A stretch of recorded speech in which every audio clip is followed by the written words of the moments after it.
இயேசுவில் பிரியமான சகோதர சகோதரிகளே, இன்றைக்கு இந்த காலை பொழுது ஆண்டுடைய பிரசன்னத்தோடு நாம் ஆரம்பித்திருக்கிறோம். இந்த நாட்களில் நாம் சிந்திக்க போகிறது, கடவுளுடைய அன்பு நம் மீது இருக்கிறது. அந்த அன்பு எப்படிப்பட்ட அன்பு? அந்த அன்பு மன்னிக்கின்ற அன்பை குறித்து நாம் சிந்திக்க போகிறோம்.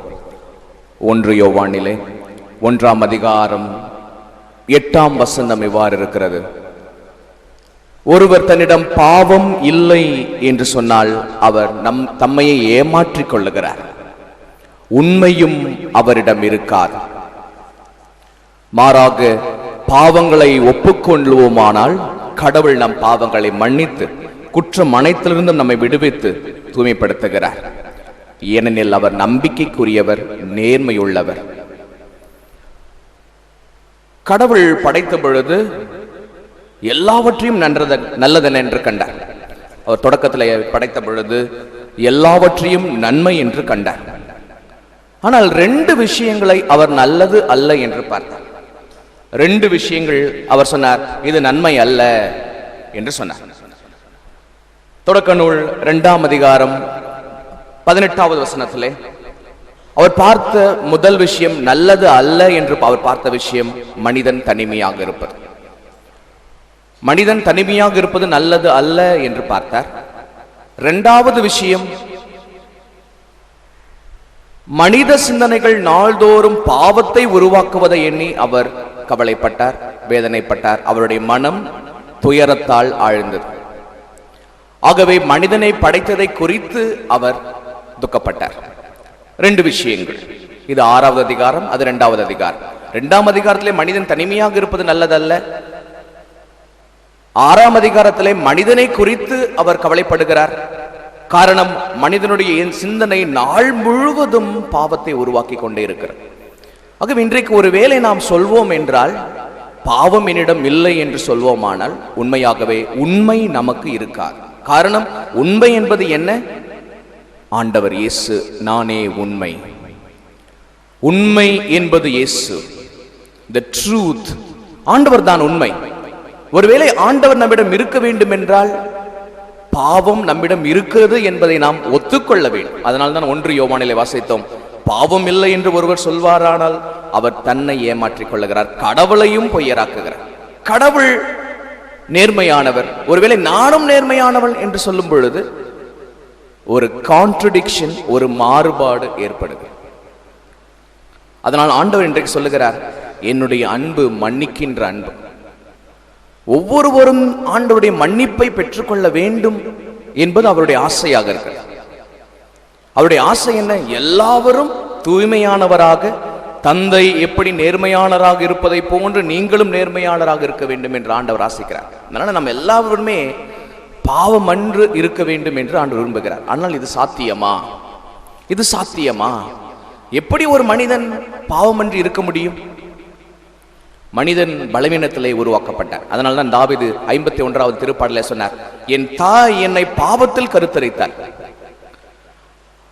ஒரு கூட்டிலே 2 நல்ல விஷயங்கள், 2 வித்தியாசமான பறவைகள் இருக்க முடியாது என்று சொல்கிறார். நல்லதும் தீமையும் இதயத்திற்குள் ஒன்றாக இருக்க முடியாது. தெய்வமும் சாத்தானும் இருக்கவே முடியாது. அப்ப யாராவது ஒருவருக்குத்தான் இடம். அப்போது யாரை வைக்கலாம்?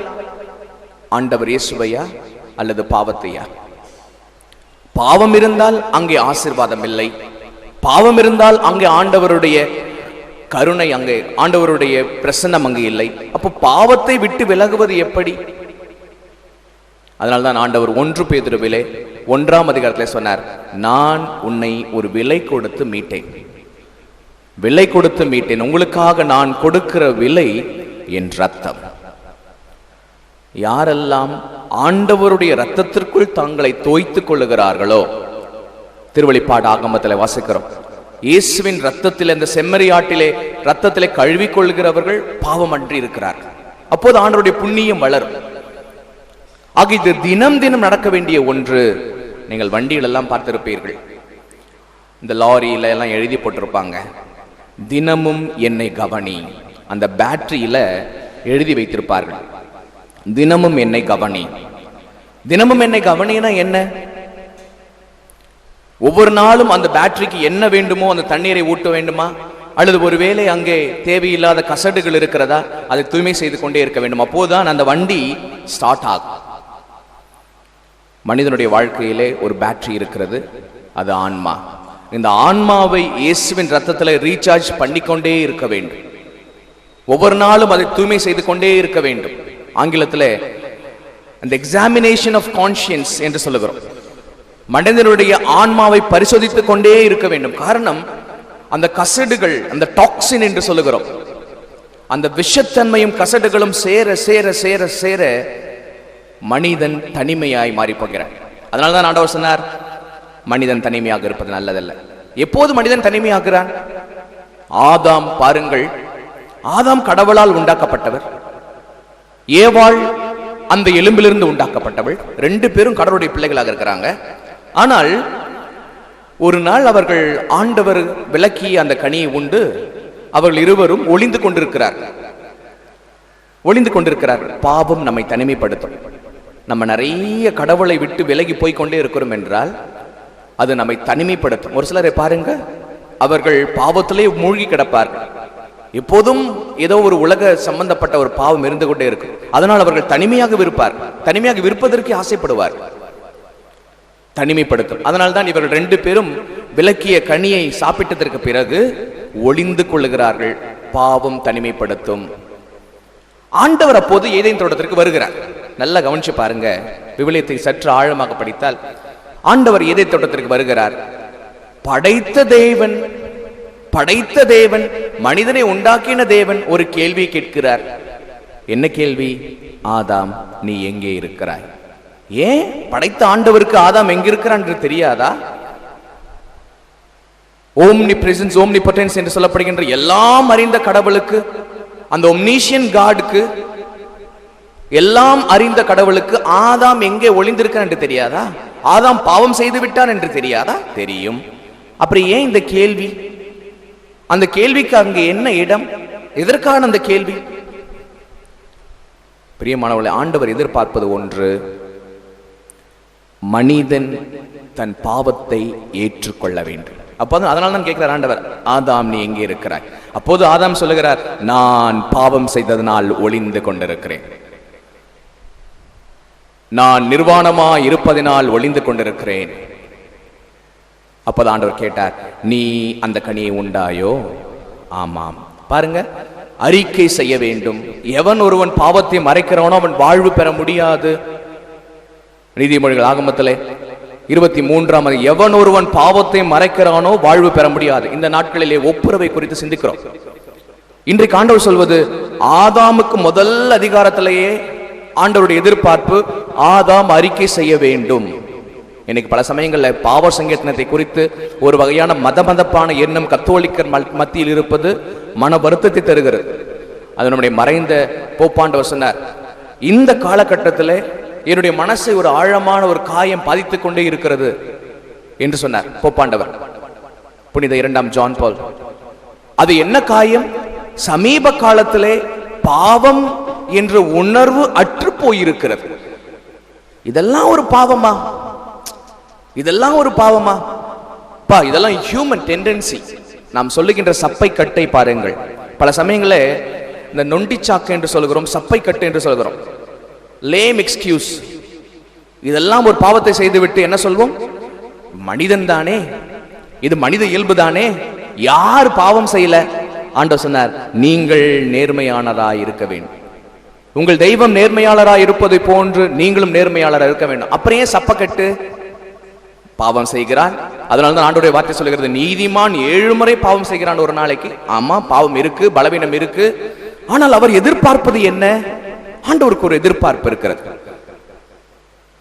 நம் சித்தமின்றி படைத்த நம் ஆண்டவர் நம் சித்தமின்றி நம்மை மீட்க முடியாது. நம் விருப்பமின்றி நம்மை உண்டாக்கின கடவுள் நம் விருப்பமின்றி நம்மை மீட்க முடியாது. அப்ப ஒரு பெர்மிஷன் கொடுக்கணும், பெர்மிஷன் கொடுக்க வேண்டும். என்ன பெர்மிஷன்? ஆண்டவரே என்னை மன்னித்துங்க, ஆண்டவர் ரத்தத்தினால் என்னை கழுவுங்க, ஆண்டவரே எனக்கு பாவ மன்னிப்பு கொடுங்க. பர்மிஷன் கொடுங்க. பிரியமான கிறிஸ்தவமே, கத்தோலிக்கமே, பழைய ஏற்பாட்டின் காலத்திலும் சரி, லேவியராகமத்திலே ஆரோன் குருக்கள், லேவிய குடும்பம் பாவங்களை மன்னிக்கிறதுக்கான அதிகாரம் பெற்றிருந்தது, வேற யாருக்கும் இல்லை. யாரிடம் அறிக்கை செய்வது? யாக்கோபாகமத்தில் வாசிக்கிறோம், ஒருவருக்கொருவர் பாவ அறிக்கை செய்து கொள்ளுங்கள். நல்ல கவனிங்க, வித்தியாசம் இருக்கிறது. மற்ற சபைகளுக்கும் நமக்கு வித்தியாசம் இருக்கிறது. ஒருவேளை பக்கத்து வீட்டுக்காரர்களிடத்தில், நண்பரிடத்தில் என் பாவத்தை சொன்னால், ஒருவேளை அவன் ஒரு நாளைக்கு என் பாவத்தை வெளி செய்வான். எப்படியாவது ஒரு சண்டை வரும்போது என் பாவத்தை எல்லாம் அவன் சொல்வான், உன் வண்டவளத்தை தண்டவளத்தில் ஏத்துறண்டா, உன்னை பத்தி எனக்கு தெரியாதா, உன்னை நான் சொல்வேன்.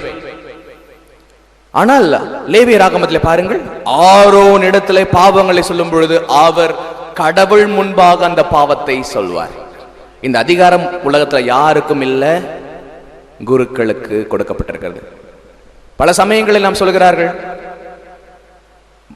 குருக்களும் மனிதர்கள் தானே, ஆரோனும் மனிதன் தான், தலைமை குரு ஆரோனும் மனிதன் தான். ஆனால் அதிகாரம் அவனுடைய பாவம் இல்லை என்ற தன்மையை பொறுத்து அல்ல, அவன் புண்ணியவானாக இருக்க வேண்டும் என்பதில் அல்ல, அது இரக்கத்தினால் வருகிறது. It comes by mercy. இன்றைக்கு ஆண்டவர் சொல்வதெல்லாம், உங்களுக்கு ஆண்டவருடைய ஆசீர்வாதம் வேண்டும் என்றால் பாவத்தை அறிக்கை செய்ய வேண்டும். அந்த சமயத்துல நீங்க நல்லா போய் பாருங்க, பாவ சங்கீதத்துல போய் சற்று நேரம் முழந்தால் படிட்டு இருக்கும்போது நமக்கே ஒரு வெட்கம் வரும். அது நன்மையான வெட்கம். We are feeling அந்த ஒரு ஷேம், ஒரு வெட்கம், நன்மையான ஒரு விஷயம். உங்கள் பிள்ளைகளுக்கு சொல்லிக் கொடுங்க. பாவசங்கத்தில் சென்று பாவத்தை அறிக்கையிடும் போது நமக்கு ஒரு வகையான வெட்கம் ஏற்படுகிறது. அந்த வெட்கம் மனம் மாற்றத்தினுடைய முதல் படி. பாவத்தை செய்யும் பொழுது நமக்கு ஒரு மாதிரி ஒரு தனிமை இருக்கிறது, ஒரு பயம் இருக்கிறது. அதை சொல்லும் பொழுது ஒரு வெட்கம், இந்த மாதிரி நானும் செய்து விட்டேனே, அதுதான் மனமாற்றத்தினுடைய ஒரு மாற்றம். ஆண்டவர் சொன்னார், நீ அறிக்கை செய்ய வேண்டும். ஆதாம், நீ எங்கே இருக்கிறாய்? நான் பாவம் செய்தது ஆண்டவருக்கு தெரியும். மறைவாய் இருப்பது ஒன்றும் அல்ல. நல்லா படிச்சு பாருங்க, ஆண்டவருடைய வார்த்தை சொல்கிறது, நாம் பல சமயங்களில் இருள் செய்வது ஒளியில் அப்பட்டமான வெளிச்சத்தில் அது வெளியிடப்படும். அது ஆண்டவருக்கு தெரியும். ஆண்டவர் வெளிச்சமா இருக்கிறார். ஆகவே பாவ அறிக்கை செய்யும் பொழுது ஆண்டவருடைய இரக்கம் நம்மீது வருகிறது. முழுமையான பாவ மன்னிப்பு பெறுகிறோம். பாவ மன்னிப்பு நிச்சயம் பெறுகிறது. 2 கொரிந்தியர் 5ஆம் அதிகாரம் 16, 17, 18, 19 வசனங்களில் வாசிக்கிறோம். அந்த பாவ மன்னிப்பினுடைய செய்தி, அந்த செய்தி வேற யாருக்கும் கொடுப்பதற்கு அதிகாரம் இல்லை. பாவ மன்னிப்பின் செய்தி நீங்கள் கொடுக்க முடியாது. பாவ மன்னிப்பினுடைய செய்தி, ஒப்புரவினுடைய செய்தி, அது குருக்கள் கொடுக்கிறார்கள். எப்போது? அறிக்கை செய்கின்ற பொழுது. அந்த பாவ மன்னிப்பினுடைய அறிக்கையினுடைய ஒப்புரவினுடைய செய்தி யாரால் வழங்கப்படுகிறது? இயேசுவால் வழங்கப்படுகிறது. இன்றைக்கு இந்த காலை பொழுதில் உட்கார்ந்திருக்கிறோம். இப்போது இருந்தே கடவுளோடு ஒரு தீர்மானமா, கடவுளோடு ஒரு உறுதியான உறவை ஏற்படுத்தி கொள்ள வேண்டும் என்பதை நாம் நினைத்துக் கொள்ள வேண்டும். ஆழமான உறவு, அது பாவமற்ற வாழ்வு. கடவுளுடைய இரத்தத்திற்குள் போக போக போக போக பாவம் நம்மை விட்டு போகும். ஆண்டவர் நெருங்கி செல்ல செல்ல செல்ல செல்ல நமக்கு பாவம் இல்லாமல் போகும். நாம் நெருங்க வேண்டும், அவரை பார்க்க வேண்டும், அவருடைய இரத்தத்தில் கழுவப்பட வேண்டும். இன்னைக்கு நாம செய்வதெல்லாம், ஆண்டவரே, நான் பாவி, நான் பாவம் செய்திருக்கிறேன், எனக்குள் பாவ உணர்வுகள் இருக்கிறது, நான் மனிதன்தான், ஆனால் நீர் என்னை கழுவினால் நான் சுத்தமாவேன், ஈசோப்பிள்ளினால் என்னை கழுவும் சொல்ல வேண்டும், அறிக்கை செய்வோம். ஆண்டவர் இரக்கம் அளவு கடந்து நம் மீது வரட்டும். ஆண்டவர் நம்மை ஆசீர்வதிக்கட்டும். இந்த நாள் முழுவதும் நம்முடைய வேலைகளிலே நம்மோடு இருக்கட்டும். ஆமென்.